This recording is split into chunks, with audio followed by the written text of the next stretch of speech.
तो इस कहानी का स्टार्ट होता है फ्यूचर में, जहाँ अब अर्थ का ऑक्सीजन लेवल बहुत ज्यादा कम हो चुका है। इसी वजह से जमीन पे मौजूद सारे पौधे और जानवर मारे जा चुके हैं। इंसान भी बस बहुत थोड़े ही जिंदा है। बचे हुए इंसानों को जिंदा रहने के लिए हर वक्त ऑक्सीजन मास्क की जरूरत पड़ती है। इसी दुनिया में हम डेरियस नाम के एक आदमी से मिलते हैं। वो अपने डैड के साथ कोई काम कर रहा था। हम देखते हैं कि एकदम से डेरियस के डैड जहाँ काम कर रहे थे वहाँ का फ्लोर टूट जाता है। उसके डैड नीचे गिर जाते हैं, जिसकी वजह से गलती से उनका ऑक्सीजन मास्क उतर जाता है। इससे पहले कि डेरियस उनकी मदद करने को पहुंचता, उनकी मौत हो जाती है। और फिर दुखी डेरियस अपने घर आता है। उसके घर पर उसकी वाइफ और उसकी एक बेटी थी। डेरियस के डैड की मौत का उनको भी बहुत ज्यादा दुख हुआ। हमें मालूम होता है कि डेरियस की वाइफ माया एक बायोलॉजिस्ट थी और डेरियस खुद एक इंजीनियर था। इन दोनों ने मिलकर एक ऐसी मशीन बनाई थी जो उनके घर में ऑक्सीजन लेवल को पूरा रखती थी और बाहर की सारी हवा को फिल्टर करके उनके घर लेके आती थी।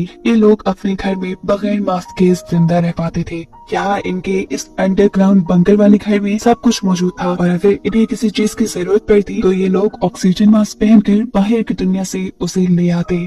डेरियस माया से कहता है कि कल को मैं डैड की ग्रेव बनाने जाऊंगा और मेरे साथ कोई भी नहीं जाएगा क्योंकि हमारे पास ऑक्सीजन के रिसोर्सेज बहुत थोड़ी हैं। यहाँ एकदम से उसको अपने ऑक्सीजन मशीन वाले सिस्टम में भी बीप सुनाई देती है। वो जाकर चेक करता है तो उसे मालूम होता है कि जमीन का ऑक्सीजन लेवल और गिर गया है। ऐसे में अब उनकी मशीन उन्हें इतनी भी ऑक्सीजन प्रोवाइड नहीं करेगी कि यहाँ पर 3 लोग जिंदा रह पाए। अब इनकी मशीन सिर्फ 2 लोगों को जिंदा रखने के लिए ऑक्सीजन बना पा रही थी। ये सब देखकर डेरियस बहुत ज्यादा परेशान होता है। अगली सुबह हम देखते हैं कि डेरियस अपने डैड की ग्रेव बनाने के लिए बाहर जाने वाला था। वो अपनी बेटी से कहता है कि अपनी मॉम का ख्याल रखना, बार बार जनरेटर चेक करती रहना और देखना कि मशीन में कोई प्रॉब्लम ना हो। माया और उसकी बेटी जोहरा को लगता था कि डेरियस शाम तक लौट आएगा, लेकिन उस शाम के बाद वो कभी वापस नहीं आया। 6 महीने गुजर गए। ये लोग उसको ढूंढने भी नहीं गए क्योंकि अगर ये लोग यहाँ से बाहर निकलती तो खुद मर जाती।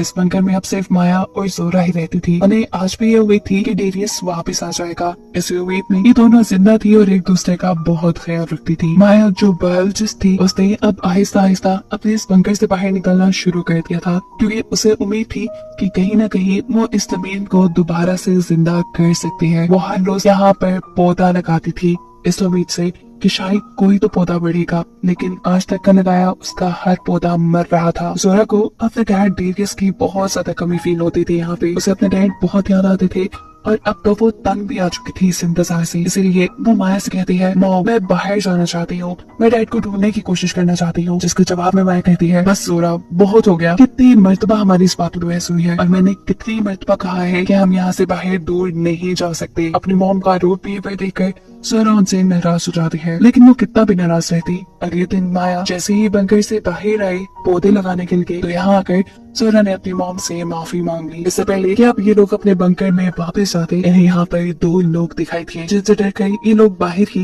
एक गाड़ी के पीछे छुप जाते हैं। माया देखते हैं कि वो दोनों लोग इन्हीं के बंकर के पास जाकर जोर जोर से बंकर नॉक कर रहे थे, ऐसे जैसे उन्हें पता हो कि यहाँ कोई रहता है। इनको देखते हुए जोहरा माया से कहती है, मुझे लगता है कि इन्हें किसी मदद की जरूरत है। लेकिन माया अच्छे से जानती थी कि अब इस दुनिया में किसी पे भरोसा नहीं किया जा सकता। माया का प्लान था कि जैसे ही वो दोनों इनके बंकर से दूर जाएंगे ये लोग भागकर अपने बंकर में वापस जाकर छुप जाएंगे। इससे पहले कि वो दोनों लोग यहाँ से चलने चाहते, माया और जोहरा दोनों की ही ऑक्सीजन मशीन बीप करने लग जाती है क्योंकि उसने ऑक्सीजन बहुत कम रह गया था।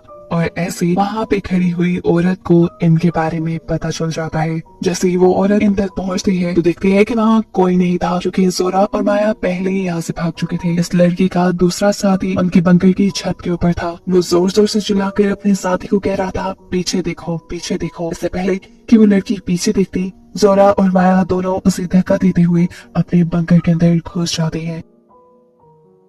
वो लड़की खड़ी होकर पीछे से चिल्लाती रह जाती है, प्लीज मेरी बात सुनो, हमें बस तुम्हारी मदद की जरूरत है, हमारी मदद करो। लेकिन माया उनकी एक नहीं सुनती। बंकर के अंदर जाने पर जोहरा और माया अपने बंकर की छत वाली विंडो से इन दोनों से बात करती है और कहती है, यहाँ से चले जाओ। जवाब में वो लड़की कहती है, नहीं मैं तुम्हारी मदद के बगैर यहाँ से नहीं जा सकती। देखो यहाँ से कुछ ही दूरी पर हमारा 100 लोगों का एक कैंप है और सबकी जान खतरे में है। अगर तुमने हमारी मदद ना की तो सब लोग मर जाएंगे। मैं तुम्हें, तुम्हारी बेटी को और तुम्हारे हस्बैंड को बहुत अच्छे से जानती हूँ। तुम्हारे हस्बैंड का नाम डेरियस है, वो मेरा दोस्त था। तुम माया हो, तुम्हारी बेटी का नाम जोरा है। देखो मैं सब जानती हूँ, बस मुझे इतनी सी मदद चाहिए कि मुझे तुम्हारे बंकर का ऑक्सीजन फिल्टर करने वाला सिस्टम देखना है, जिसके बारे में मुझे डेरियस ने बताया था। हमारे कैंप में सैकड़ों लोग रहते हैं और वहाँ पर भी सेम ही फिल्टर लगा है। हमारे ऑक्सीजन फिल्टर में कुछ खराबी आ गई है। मैं बस तुम्हारे वाला ऑक्सीजन फिल्टर देखकर उससे आइडिया लेना चाहती हूँ कि कैसे हम अपने फिल्टर्स को ठीक कर पाए। जवाब में माया कहती है, मुझे डेरियस ने तुम्हारे बारे में कुछ नहीं बताया था, मुझे तुम पे बिल्कुल एतबार नहीं। और वैसे भी तुम लोग नीचे बंकर में नहीं आ सकते क्योंकि नीचे सिर्फ 2 लोगों के लिए ऑक्सीजन है। अगर तुम लोग यहाँ आए तो हम लोग भी मर जाएंगे। तब वो लड़की कहती है, प्लीज हम तुम्हारा ज्यादा वक्त नहीं लेंगे, मुझे सिर्फ उस मशीन का ब्लूप्रिंट दे दो। माया एक और बार इन लोगों को यहाँ से जाने को कहती है, लेकिन ये यहाँ से नहीं जाती। उनको देखते हुए जोरा माया से कहती है, मॉम मुझे लगता है हमें इनकी मदद करनी चाहिए। वो हमारे बारे में जानते हैं, डैड के बारे में जानते हैं। ऐसा भी हो सकता है कि शायद इन्हें डैड का पता हो, शायद डैड इन्हीं के साथ हो। जोरा की बात मानते हुए अब वो इन दोनों को अंदर लाने के लिए तैयार तो हो जाती है, लेकिन भरोसा इनके ऊपर अभी भी इसे नहीं था। वो पहले खुद बाहर जाती है और गन पॉइंट पे इन्हें लेकर इनके सभी वेपन्स छुड़वा देती है। इस लड़की का नाम टेस था। माया यहाँ टेस से अपने साथी के हाथ बांध कर उसे जमीन पे लेटो कहती है, जो भी ये लोग कर लेते हैं। अब जैसे ही माया बंदी बनाकर इन दोनों को अपने बंकर में ले जाने वाली थी, इनका तीसरा साथी भी यहाँ आ गया। उसके हाथ में गन थी। माया को इससे खतरा लग रहा था, इसलिए माया ने उसे शूट कर दिया, जिसकी वजह से इस आदमी का कंधा जख्मी हो गया। माया को अब इन लोगों पे भरोसा नहीं रहा था। वो इन्हें अपने बंकर के अंदर नहीं ले जाने वाली थी, लेकिन जब माया खुद बंकर के अंदर जाने लगी तो वो जख्मी आदमी भी जबरदस्ती उसके बंकर के अंदर आ जाता है, जिसे माया बंदी बना लेती है। टेस और उसका दूसरा साथी जो बंकर के बाहर ही रह गए थे, वो दोबारा माया से रिक्वेस्ट करने की कोशिश करते हैं, देखो प्लीज हमें अंदर आने दो, हमारा अंदर आना बहुत जरूरी है। लेकिन माया का भरोसा अब इनके ऊपर से बिल्कुल टूट चुका था। टेस उसे समझाते भी है, देखो वो तीसरा साथी तुम्हारे बारे में कुछ नहीं जानता था, उसे लगा कि तुम हमें नुकसान पहुंचा रही हो, इसलिए उसने तुम्हारे ऊपर गोली चलाई। लेकिन माया एक सुनने वाली नहीं थी। अब टेस का साथी टेस से कहता है, देखो तुम्हारे प्लान पे वर्क करके हमने बहुत देख लिया, हमें देर भी हो रही है, ये ना हो कि सारे लोग मर जाए। अब मैं अपने तरीके से काम करूंगा। असल में उसका प्लान माया के बंकर के दरवाजे को तोड़कर जबरदस्ती माया के घर के अंदर घुसने का था। लेकिन माया भी कोई आम बंदी नहीं थी, इनकी सारी चालाकी को वो जानती थी। जैसे ही वो लोग ड्रिल के जरिए इनके बंकर में सुराख करने लगते हैं, तो माया अपने डोर में लगे हुए एक सिस्टम के जरिए उसकी ड्रिल को ही शॉक देकर खराब कर देती है। और ऐसे इनका माया के बंकर में घुसने का ये प्लान भी फेल हो जाता है। अब ये लोग एक नया प्लान बनाते हैं, जिसके चलते टेस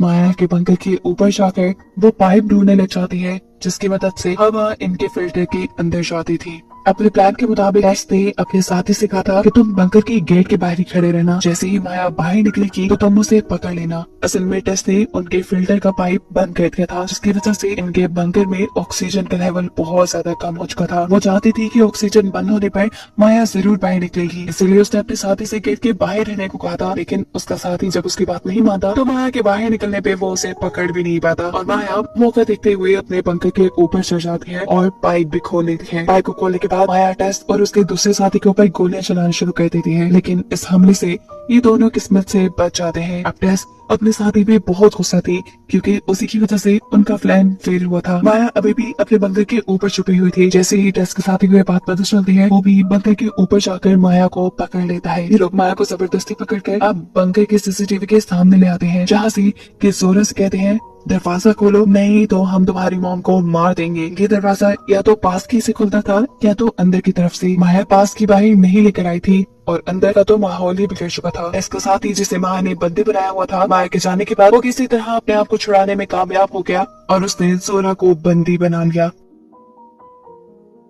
खुद उसका काफी सारा खून बह चुका था, ऐसे में वो खुद मर गया और जोरा भी बेचारी की गेट खोलने के काबिल न रही। जोरा अपनी सिचुएशन के बारे में भी उन्हें नहीं बता पा रही थी, क्योंकि गेट का माइक उससे बहुत दूर था और वो खुद तो बंद ही हुई थी। खैर वो इस टाइम कोशिश करती है और माइक को किसी तरह अपने करीब करके उसमें बोलना शुरू करती है। वो इन्हें बताती है कि शायद वो आदमी मर चुका है और मुझे उसने मरने से पहले बांध दिया था और ऐसे में वो दरवाजे को नहीं खोल सकती। ये बात सुनकर टेस और टेस की दूसरे साथी को बहुत ही ज्यादा गुस्सा आ जाता है। गुस्से में टेस अब माया से कहती है, देखो अंदर तुम्हारी बेटी भी फंसी है, उसे बचाने के लिए तुम क्या करोगी, तुम क्या कर सकती हो इस बंकर को खोलने के लिए, वो करो।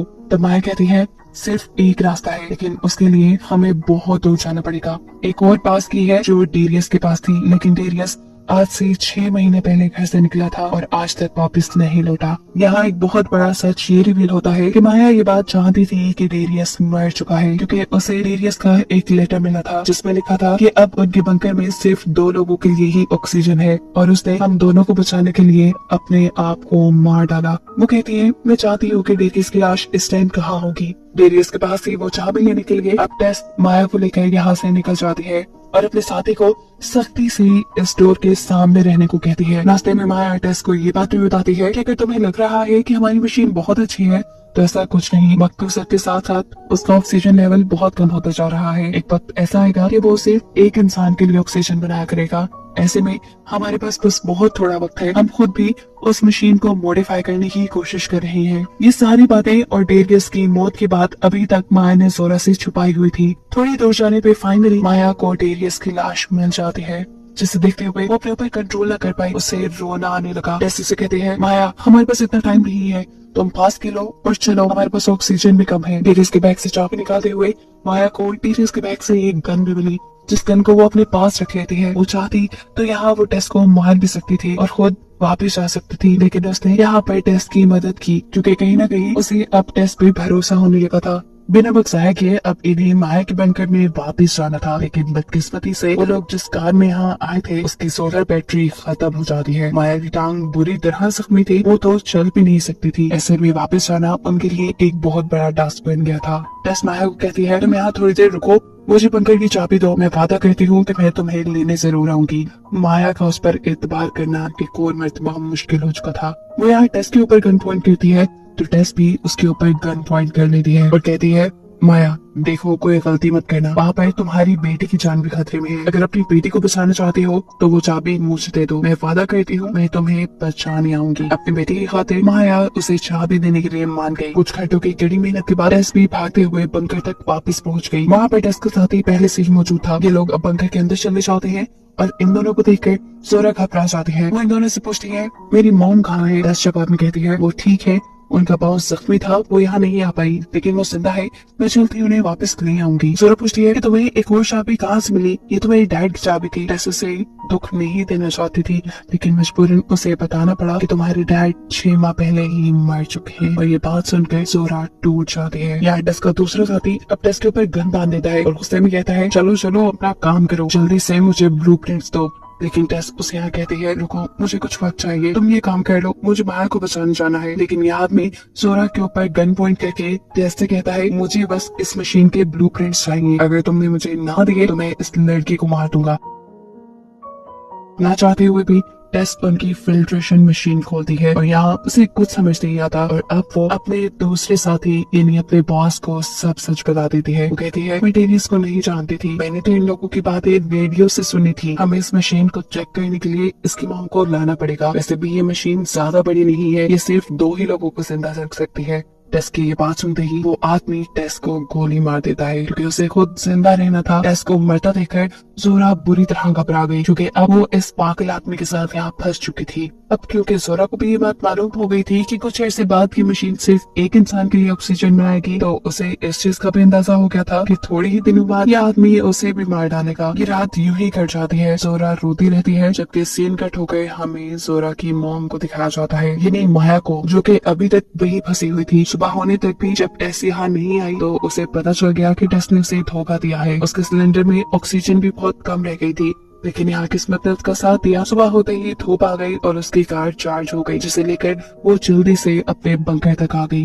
बंकर के पास आते ही वो सबसे पहले अपनी एयर फिल्ट्रेशन पाइप को बंद कर देती है ताकि अंदर ऑक्सीजन बंद हो जाए और जो लोग इनके बंकर के ऊपर कब्जा करके बैठे हैं वो सब के सब बाहर निकल आए। बंकर के अंदर का सिस्टम जैसे ही खराब होता है तो वो आदमी बंधी हुई जोरा से पूछता है, ये क्या हुआ, इसे ठीक कैसे करना है? उसे तो कुछ भी करना नहीं आता था। तब जोरा बताती है, अक्सर सोलर सिस्टम में कुछ खराबी आ जाती है, इसे ठीक किया जा सकता है। उसे ठीक करने के लिए अब वो आदमी जोरा को बाहर भेज देता है, जहाँ जोरा को माया मिल जाती है। ये लोग एक दूसरे से मिलकर बहुत खुश होते हैं और एक दूसरे को गले लगा लेते हैं। दोनों मिलकर यहाँ का सिस्टम ठीक करते हैं और जब जोरा दोबारा बंकर के अंदर जाने की कोशिश करते हैं तो वो आदमी अब जोरा को बंकर के अंदर नहीं लेके आता। उसे बाहर निकालने का एक ही तरीका था, एयर फिल्ट्रेशन पाइप को दोबारा से बंद कर देना। ये लोग जैसे ही एयर फिल्ट्रेशन पाइप बंद करते हैं तो वो आदमी ऑक्सीजन के बगैर बाहर आ जाता है और उसके बाहर आते ही माया उसे शूट कर देती है। इस हमले से वो आदमी मरा नहीं था, बस सिर्फ जख्मी हुआ था। माया और जोरा जल्दी से अपने बंकर के गेट की तरफ भागते हैं और वो आदमी भी जबरदस्ती उनके गेट में घुस जाता है। अंदर आने पे इन्हें पता चलता है कि इस आदमी ने खुद से इस सिस्टम को ठीक करने की कोशिश की थी, जिसके चक्कर में उसने ये सिस्टम बिल्कुल तबाह कर दिया था। अंदर बहुत सी गैसेस फैल चुकी थी, साथ ही अब इस आदमी ने इनके ऊपर एक गन भी दान दी थी। माया उसे समझाती है, रुको, ये गन मत चलाना, अगर तुमने ये गन चला दी तो यहाँ आग लग जाएगी, यहाँ का सिस्टम बिल्कुल तबाह हो चुका है। वो आदमी इनकी बात पे यकीन नहीं करता, इनकी बात नहीं मानता और गन चला देता है। इसकी वजह से यहाँ आग लग जाती है और वो खुद ही मारा जाता है। इन दोनों ने तो ऑक्सीजन मास्क पहना हुआ था, जिसके चलते ये लोग बंकर से बाहर निकल आए थे। इनके ऑक्सीजन टैंक्स में भी ऑक्सीजन ज्यादा नहीं थी। अब रहते भी तो कहाँ रहते, बंकर इनका तबाह हो गया था। बचने की बस एक ही उम्मीद थी, टेस की बताई हुई वो कम्युनिटी जहाँ उसने बताया था कि सैकड़ों लोग रहते हैं। काफी लंबा सफर तय करने के बाद इनकी टैंक्स की ऑक्सीजन खत्म हो जाती है और ये दोनों बेहोश हो जाते हैं। इन्हें होश आया तो किसी ने इन्हें रेस्क्यू कर लिया था और मालूम हुआ कि ये लोग उस कम्युनिटी के पास ही बेहोश हुए थे, जिसके बारे में टेस्ट ने उन्हें बताया था। ये कम्युनिटी सच में एग्जिस्ट करती थी और यहाँ बहुत से लोग रहते थे। माया और जोरा भी अब यही रहने लगे थे। यहाँ पे रहने वाले सभी लोग अच्छे थे और एक दूसरे की मदद करने वाले थे। माया और जोरा भी यहाँ अब इनके अच्छे कामों में साथ देती है और इस कम्युनिटी के लिए बहुत से और एयर फिल्ट्रेशन प्लांट बना लेती है। माया क्योंकि एक बायोलॉजिस्ट थी, उसने खराब कंडीशंस में भी पौधे उगाने के तरीके निकाल लिए थे। पौधे उगने लगे थे और सभी लोगों में ये उम्मीद जाग गई थी कि अब कभी न कभी ये अर्थ दोबारा पहले जैसी हो जाएगी, चाहे इसमें वक्त लगेगा लेकिन हो जाएगी। अपनी इस कामयाबी से जोरा और माया भी बहुत खुश थे, जिन्हें दिखाते हुए ये कहानी यही खत्म हो जाती है।